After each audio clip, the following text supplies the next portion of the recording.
There is plenty of symbolism in this soaring sculpture on the campus of Boston University. It's called Free at Last, and it honors one of the school's most famous graduates, Dr. Martin Luther King Jr.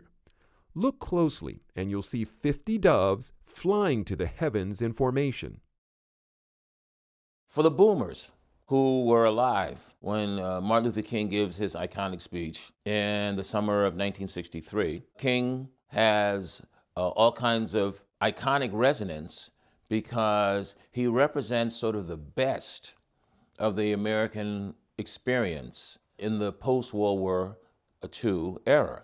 Reverend Eugene Rivers has devoted a major part of his adult life to fighting gang violence in Boston's inner-city neighborhoods, a hands-on, faith-based approach to tackling crime. All the work that I've done over the last 25 years was largely influenced by the tradition of King. In a way, Dr. King is all around us every day. His name is on some 900 streets nationwide, on schools, and of course on a holiday. He continues to inspire Americans and many others in the fight for justice. But for that younger generation, the fight has a different look, a different feel. Sarah Jackson is assistant professor of communication studies at Northeastern University and an expert on social movements.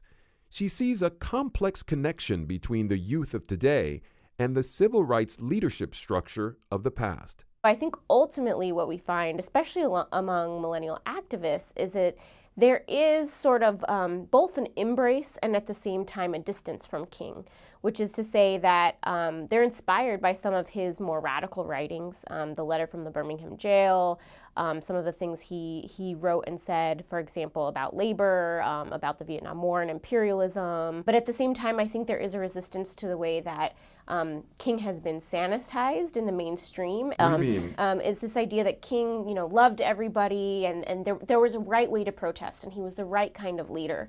And often that is levied as sort of a charge that, young people, they don't have leadership like that. But leadership in the traditional sense, an established authority who carries the mantle for a group of people, is being redefined. The perspective is different, but the goal for liberation is still the same. We drove around with Martin Henson, a 20-something activist with Black Lives Matter Boston. These are the streets where a new generation is carrying out its version of the civil rights movement, loosely affiliated groups mobilizing around diverse issues. I asked him if millennial activists are looking for the next King or Malcolm X, someone who can draw attention to a cause and hold people accountable. You get video time and people seem fun and charismatic and engaging, and it's going to have a multimedia effect in a certain way.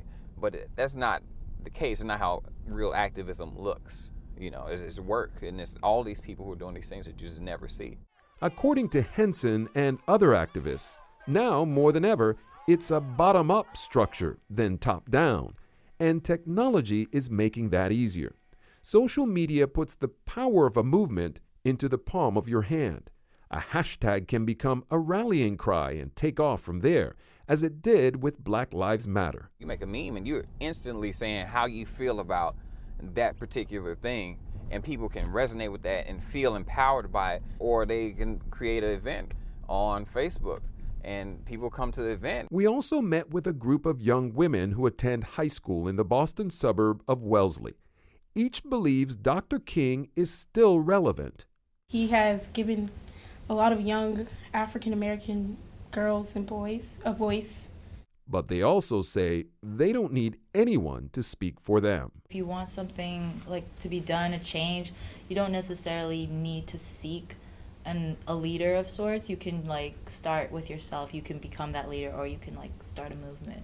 Yeah, I think social media is a way, because you're friends with a lot of people you probably really don't talk to, so they would know how you feel, and maybe they can learn from what you're telling them or what you're trying to teach people. There's something else that is different about many young activists of today.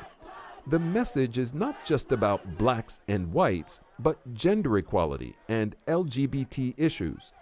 They also address things like gentrification.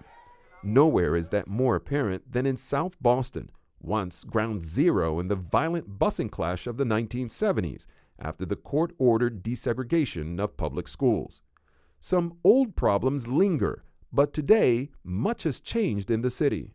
The poor, black and white, are being moved out of the city. So, for example, those South Boston whites that were raising all that hell because they didn't want their kids bused, they don't even live in South Boston anymore. And now South Boston is called Sobo, right? So the new axis around which things pivot is the fact that Boston is being completely gentrified. There are differences, too, when it comes to religion and the church. The church was central to Dr. King's movement and the leaders who followed, many of whom were ministers themselves. But it's much less so today. Professor Jackson says some young people are resistant to the patriarchal structure. The church has played that role, and I think that that's part of why you see young people understanding the role of the church and the role of religion a little bit differently in activism.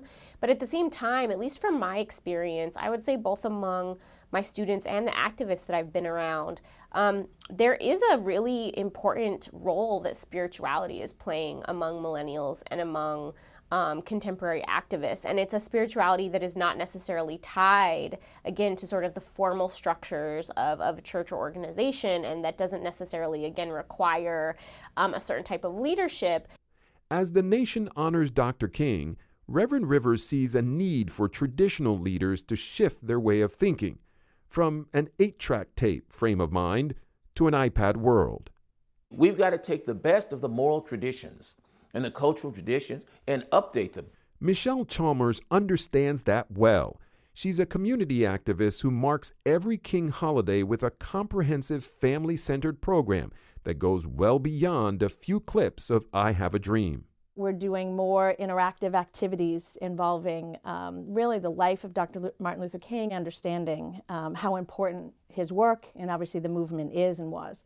So I think, when I created the games, I really wanted it to be interactive, trying to get kids to ask a little bit more critically, like, what was, this movement? What was this man trying to do? And why is it important now? Which brings us back to that sculpture with the flying doves. It symbolizes peace in all 50 states. Dr. King had a dream of peace, justice, equality.